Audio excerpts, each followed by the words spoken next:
Hey everybody, Ryan here at eTrailer. Today on our 2018 Ram ProMaster City, we're going to be taking a look at and showing you how to install the Curt T-connector vehicle wiring harness. A lot of our ProMaster customers use their vehicles for work. So it's especially important to keep your trailer illuminated, not only to remain safe and legal, but to keep your equipment that's on your trailer safe as well. So since a lot of people do use these for work, chances are pretty good you're going to be hooking up to your trailer quite often. And one of the big questions that we get asked all the time is if you're able to actually mount your wiring connector outside here to make it a little bit easier. And the answer is yes. Today we have ours mounted outside, and it's not very difficult. You just simply have to drop your connector through the taillight pocket and route it over here where you want to mount it up. Now in our case, I just used a couple of brackets and secured it to our hitch. And if you want to set it up like this, you can find all these parts right here at eTrailer. Now one thing that's different about this Curt wiring compared to some of the others is that this one is going to have a higher power output. And that can really be useful, say if your trailer has a lot of lights on it, or if maybe down the road in the future you plan on putting some more lights on your trailer. The power that this delivers should be more than enough to properly illuminate all of them. So our 4-way flat connector here is going to come included with a nice thick rubber dust cap, which is going to help keep the terminals underneath it protected. Now, this is especially important, especially if you route this outside like we have ours today. What I would recommend doing is every now and again just to apply some dielectric grease to those terminals. And that's really going to help ensure that they stay nice and clean and don't develop any corrosion here. And because of that, this should last for a really long time and prevent any connection issues. Now we've gotten some questions asking about if this wiring kit will disable your Ram's park sensor warning. And rest assured, whenever we have this hooked up, it's not going to affect that feature at all. So that's going to be something you're not going to have to worry about. Now for those of you that will end up pulling a trailer that has brakes and you're wanting to set up your ProMaster City to be able to use a brake controller, what you're going to need to do is pick up an ETBC7. And you're going to use that kit in conjunction with this wiring. Then all that's left for you to pick up would be a brake controller. And a couple that I really like is the Takancha P2 as well as the Takancha P3. They're really easy to use, straightforward. It would be a good setup with your ProMaster. So at the end of the day, a really well-built wiring kit that's going to get the job done. Now as far as the installation goes, it does take some time and can be a little bit challenging at some points. But I found a couple of tricks that'll make that a little bit easier. Speaking of which, let's go ahead and put it on together now. To begin our installation, we're going to be here at the back of our ProMaster. You're going to want to open up your doors. And we're going to need to remove our tail lights. So tail lights are going to be held in place by 3 large Phillips head screws.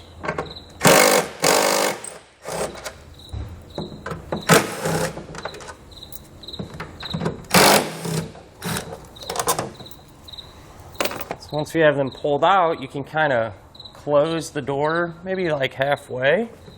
You can grab the light, kind of wiggle it and pull it towards you. And then we're going to need to disconnect it. So there's our electrical connector. You can push down on that tab and separate the two. Now that I have this one off, I'll set it to the side and repeat that same process to get our other tail light off. Now what we can do is grab our new trailer wiring harness over here on the driver's side, and we're going to pull the T-connector in that has the red, yellow, brown, and white wire into the taillight pocket. So what I've done is just use a piece of tubing as a pull wire. You can use a string or a coat hanger, something like that too. We're going to go up through this large hole here. So I taped my wiring onto that pull wire there. We're going to feed it down through there into our taillight pocket. Now we don't have a ton of space in here, so just kind of help feed that wiring down. And here's where our connectors are going to come out. Now we can grab our white wire with the pre-attached ring terminal. That's going to be a ground, so we need to secure it to the body of our vehicle. I think I'm just going to put it right here in the corner. It's nice, clean, thick metal. And the way I'm going to do that is by using the provided self-tapping tech screw.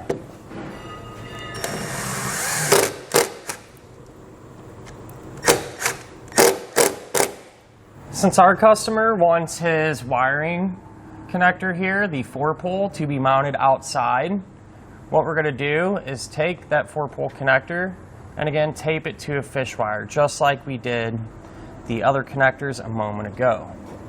So we're going to push that down and feed it down into that taillight pocket.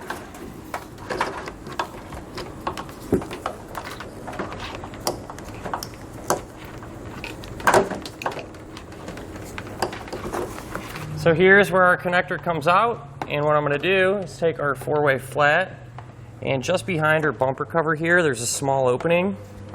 You can actually take that connector, sneak it in there, and push it all the way down. And that will end up on the bottom side of our vehicle. That way we can reach up there, get to it, and eventually run it over to our hitch. And now we're going to do the same thing with our big bundle of black power wire. Connect it to our fish wire. We'll feed it all the way out into the taillight pocket. So here's where our black power wire came out like the rest of them. And now I'm simply just continuing to run it down to the bottom of our vehicle, just like we did that 4-way connector.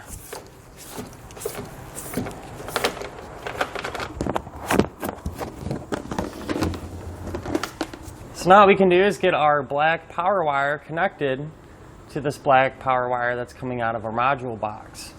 So this one coming out of the module box, it's already got a pre-stripped end.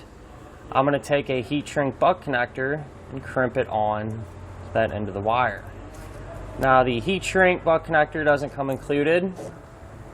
These just offer a little more protection. However, the ones that do come included will work just fine. If you'd rather use these, you can find them here at etrailer. So I got that crimped on. I'll just let it hang for now. I'll grab the end of our bundle of power wire that we just dropped down. We're going to strip back one end of it. And then this is simply just going to plug in to that other end of the butt connector. So I'll go inside, get crimped down.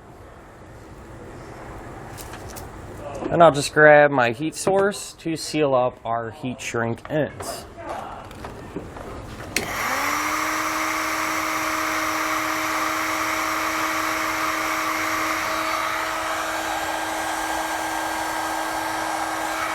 Now what we can focus on is getting our green T-connector routed over to the passenger side. I think what I'm going to do is route it through this opening here behind the sheet metal. Now, I believe that our dome light here can be in the way of that, and so I'm just going to pop it down, take a flathead screwdriver, kind of pry on one side, and then if you go on the other side, you can kind of push in that tab. So we can just let that hang down for now. So I went ahead and routed my pull wire, goes all the way up through,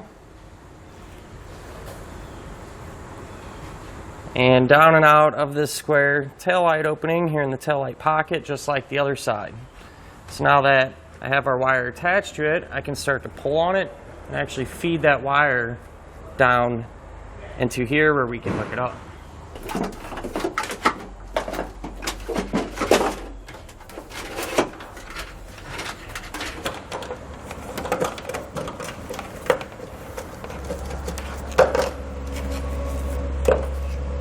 Now that we have our green T-connector in the taillight pocket, we can get it plugged in. So pretty simple how this works. One end is going to get plugged into that factory wiring. The other end of the T-connector is simply just going to get plugged in to our taillight. At this point we can reinstall our taillight the opposite way that we removed it. Just want to feed the wiring in so we don't pinch it.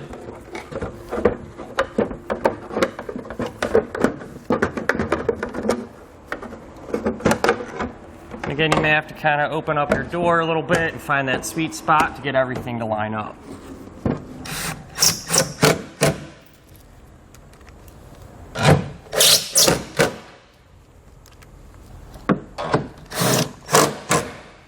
Now what we can do is reinstall our dome light. So this will just pop back into place. And then if we move over here to our module box, we can actually get this secured.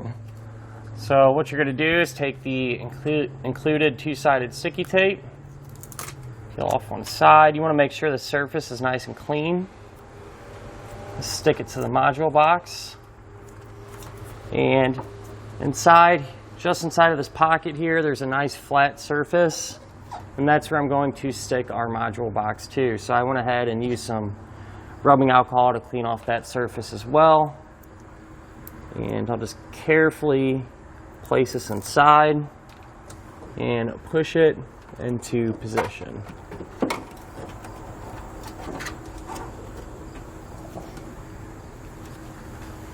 Now what we can do back on the driver's side taillight pocket is plug in our T-connector. This works like the other side. One end will plug into the factory harness. The other end will plug into our taillight. With it plugged in, we can simply just feed our wiring in and reinstall our taillight the opposite way that we removed it. So now underneath our vehicle over here on the driver's side, this is where our wiring dropped down, and I routed our 4-way flat connector. Just use some zip ties to secure it. Went up and over our bumper beam. It comes out right here. Ran it down along through here, and then brought it to our bracket, which we have mounted on our hitch. Now these brackets aren't included, but you can pick them up here at etrailer if you want to set yours up like this. While I was down here, I also routed our black power wire, which is this here. Now when you do any routing, you want to be sure to avoid any hot moving parts, so keep that in mind. That being said, I just ran it up, secured it to the bottom of our vehicle using some zip ties. Run along the frame rail, following these factory brake lines. It's a little tricky to see, but it kind of runs in between our frame and our fuel tank. Continuing forward,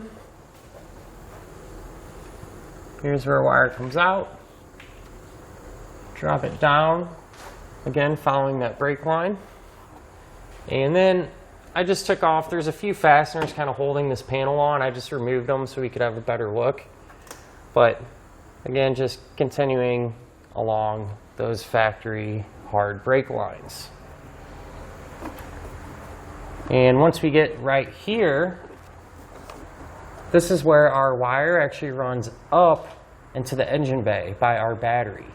Now the way I got it up there was using a pull wire, kind of like we did back at the tail lights. I dropped that pull wire down from our engine compartment.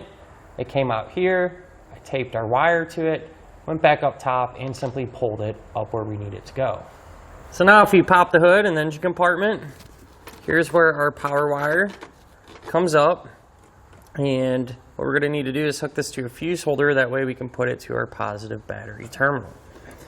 So I strip back some of the insulation.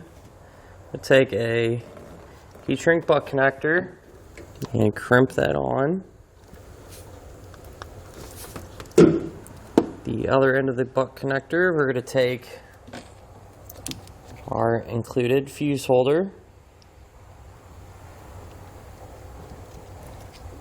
Slide that in, crimp it down as well.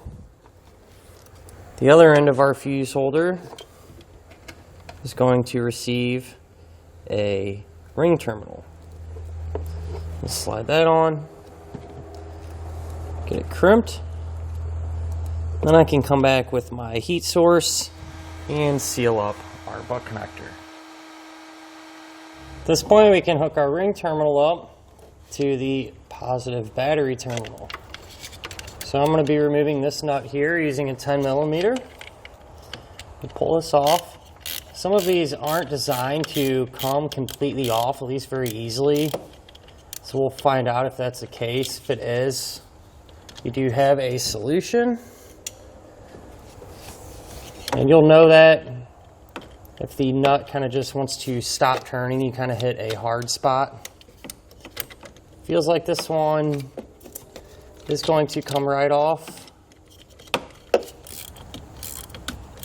Maybe easier to use actually a socket when removing this.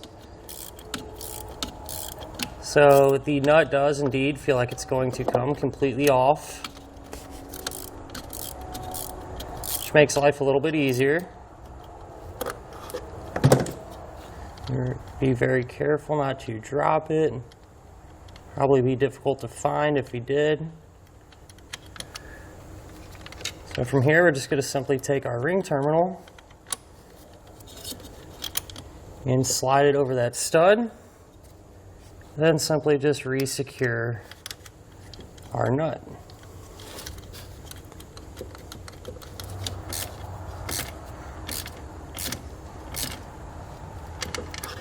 With it connected, now we can grab our included fuse and install it into the holder. Now it's a good idea to test our wiring to make sure that it's functioning properly. I'm using this little tester, and you can pick one of these up right here at etrailer. So we'll go ahead and use our left turn, our right turn, our brake lights, and our running lights. And that'll finish up our look at and our installation of the Curt T-connector vehicle wiring harness on our 2018 Ram ProMaster City.